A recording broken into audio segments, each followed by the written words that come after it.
اگر آپ لوگوں کے ساتھ یا آپ لوگوں کے جاننے والوں کے ساتھ کوئی پیرانارمل قصہ پیش آیا ہے تو ہماری ای میل آئی ڈی پر ہم سے شیئر کریں۔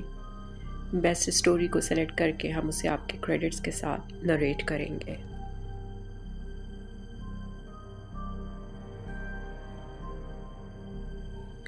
سارہ آج بھی جب ایان کے کمرے میں داخل ہوئی تو اس کا دل رک سا گیا۔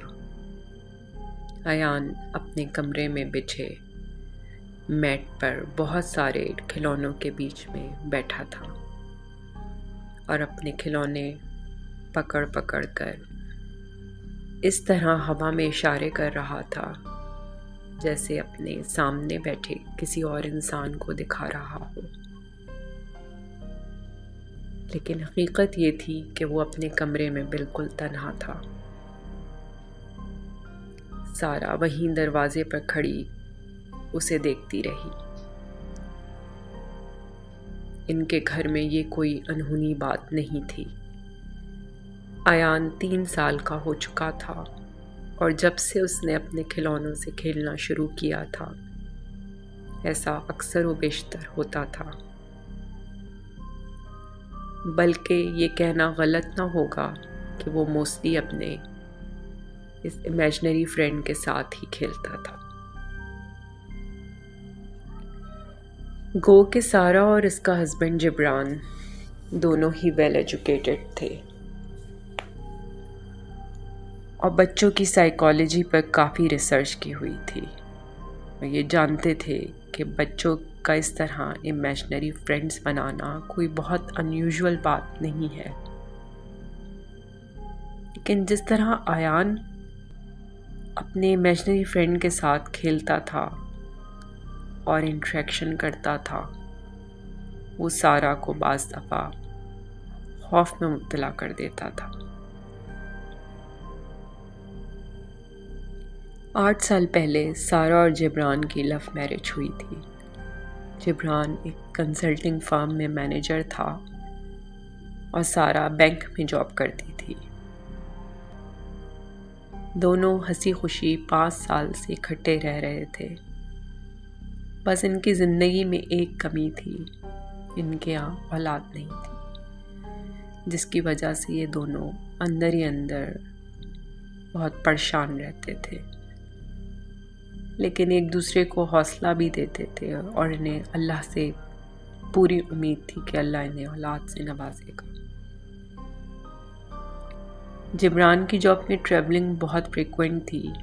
جب بھی وہ آفیشیل ٹور پر جاتا تو سارہ اور بھی تنہا ہو جاتی تھی۔ ان گنت ٹریٹمنٹس لینے کے بعد بالآخر اللہ نے انہیں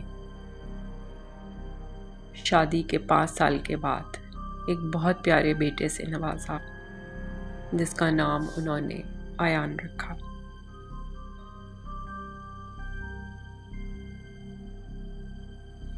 ایان ہاتھ میں ڈرائنگ پیپر پکڑے دروازے کے پاس کھڑی سارہ کی طرف آیا، اور جب اس نے ماما ماما کہہ کر سارہ کو پکارا تو سارہ اپنے خیالوں سے باہر آئی اور ایان کے دیے ہوئے پیپر کو پکڑ کر اس ڈرائنگ کا جائزہ لینے لگی جو اس پیپر پر بنی ہوئی تھی۔ ایان سارہ کے پاس کھڑا آس بھری نظروں سے اپنے ماما کی طرف دیکھ رہا تھا اور تعریف کا منتظر تھا۔ ڈرائنگ دیکھتے کے ساتھ ہی سارہ حیران رہ گئی اور اس کے منہ سے پہلا سوال یہ نکلا کہ ایان بیٹا، کیا یہ ڈرائنگ آپ نے بنائی ہے؟ ایان نے انگلی کے اشارے سے پیچھے مڑ کر فلور میٹ کی طرف اشارہ کیا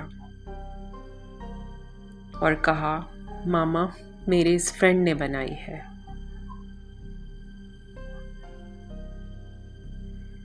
وہ کمرے میں پڑی چیئر پر بیٹھ گئی اور ڈرائنگ کو بغور دیکھنے لگی۔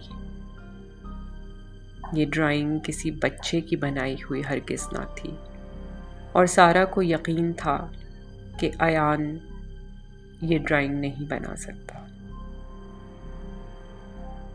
یہ ڈرائنگ 3 افراد کی تھی، جس میں ماں باپ اور ایک چھوٹے بچے کی منظر کشی کی گئی تھی، اور سارا کو یہ دیکھ کر گوز بمپس ہو گئے کہ ڈرائنگ میں بچہ اپنے ماں باپ کا مرڈر کرتے ہوئے دکھائی دیا تھا۔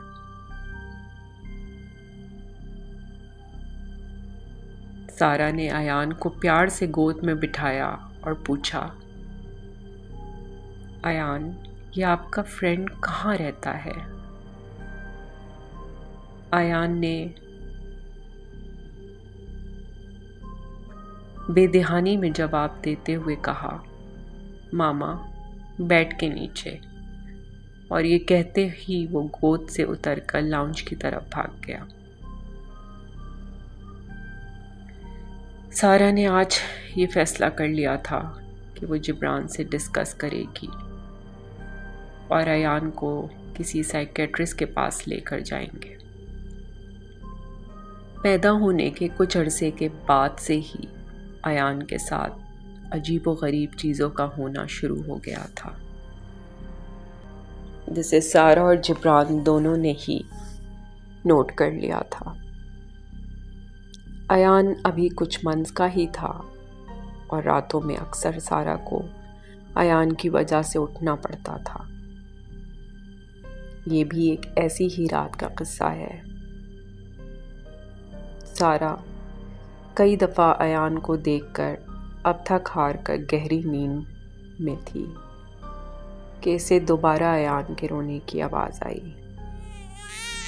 تھکن کی وجہ سے اس سے ایک دم اٹھا نہ گیا، اور تھوڑی ہی دیر میں ایان کے رونے کی آواز یکدم بالکل رک گئی۔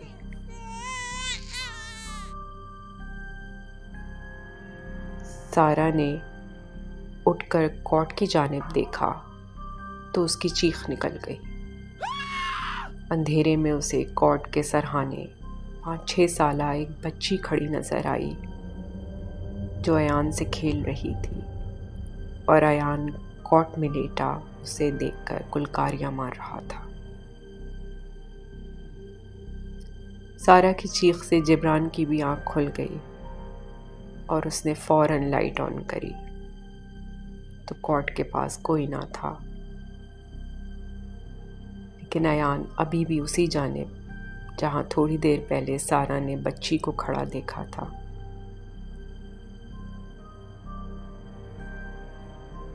دیکھ کر خوش ہو رہا تھا۔ جبران نے اس کو تسلی دی کہ اس نے یقیناً کوئی برا خواب دیکھا ہے۔ بہرحال سارا ڈر چکی تھی۔ اس نے ایان کو کوٹ سے نکال کر اپنے پاس سلا لیا۔ یہ ایک کافی نامی گرامی چائلڈ سائیکیٹرسٹ تھے اور ان کا اپوائنٹمنٹ مشکل سے ملا۔ ان لوگوں نے ڈاکٹر سے تفصیلی گفتگو کری اور ڈاکٹر نے ایان کے بارے میں ان سے بہت سے سوالات کیے۔ ڈاکٹر کے اس سوال پر کہ آپ لوگوں نے کب محسوس کیا کہ ایان کے ساتھ کوئی پرابلم ہے، سارا نے بتایا کہ یہ 1 یا 2 مہینے کا تھا اور جبران کی گود میں لیٹا تھا اور دونوں اس کو بہلا رہے تھے، تو انہیں یہ لگا کہ ایان بجائے ان کی طرف متوجہ ہونے کے چھت کے ایک کونے سے دوسرے کونے کی طرف بہت غور سے دیکھ رہا تھا۔ حالانکہ اتنے چھوٹے بچوں کا ویژن بلر ہوتا ہے اور وہ زیادہ دور تک نہیں دیکھ سکتے، لیکن ایان بالکل کسی گرون اپ انسان کی طرح اس انویزیبل چیز کو اپنی نظروں سے فالو کر رہا تھا، اور وہاں سے شروع ہونے والا یہ سلسلہ ابھی بھی اسی طرح جاری تھا۔ ایان ابھی بھی اکثر چھت کی طرف یا دیواروں پر کسی نظر آنے والی چیز سے محظوظ ہوتا اور انٹریکشن کرتا تھا۔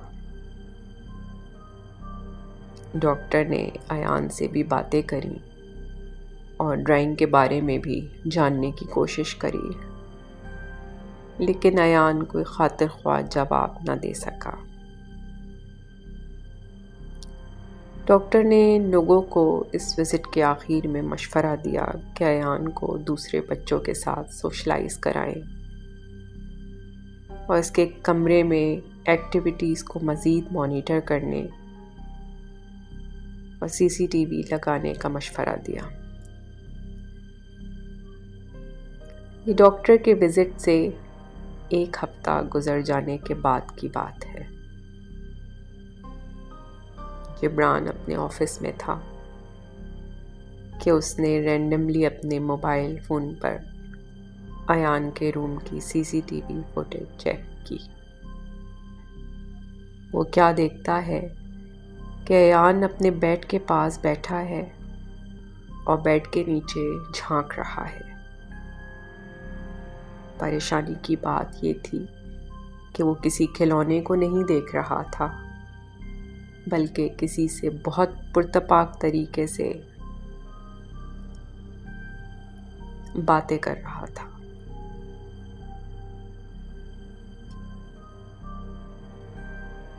جبران نے تھوڑی دیر واچ کیا اور 10 منٹ گزر جانے کے باوجود جب ایان وہاں سے نہ ہٹا اور اسی طرح باتیں کرتا دکھائی دیا تو جبران نے گھر پر سارا کو کال ملائی۔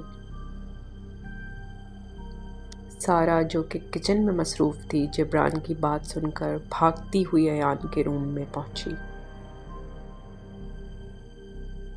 سارا ایان کے روم میں داخل ہوتے کے ساتھ ہی بیڈ پر پڑی چادر کو اٹھا کر نیچے جھانکتی ہے تو اسے نیچے کوئی نہ دکھا، البتہ ایان کے دودھ کا خالی گلاس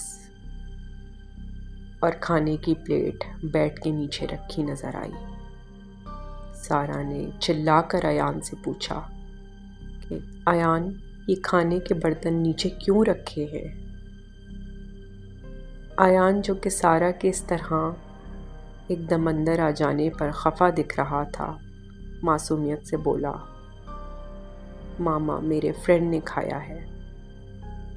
یہ جواب سن کر سارا خوف سے تھر تھر آ گئی، کیونکہ ایان کھانے کا چور تھا اور اب اس کے برتن یوں صاف دیکھ کر سارا کے دل میں خوف بیٹھ گیا۔ وہ ایان کو کمرے سے باہر لے آئی اور کمرہ لاک کر دیا۔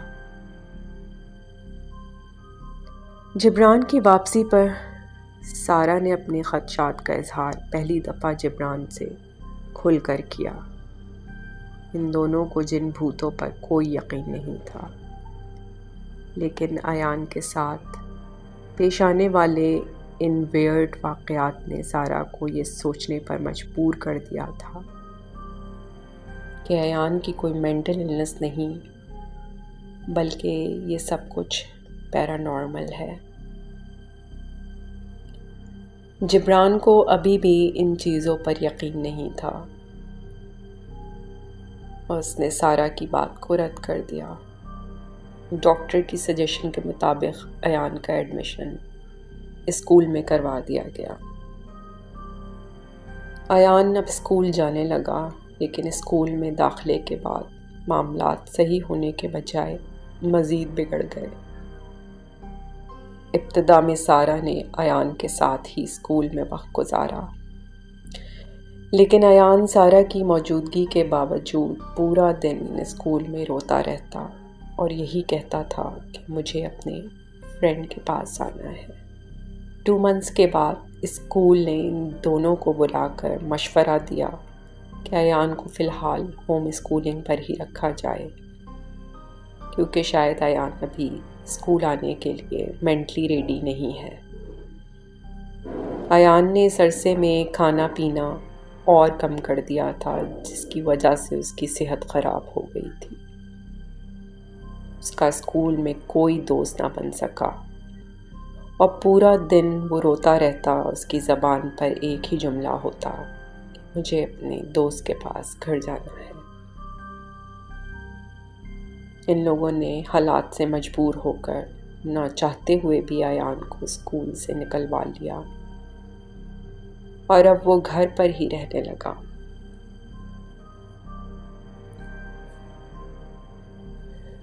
دن گزرنے کے ساتھ ساتھ ایان نے اپنے کمرے سے نکلنا بھی چھوڑ دیا۔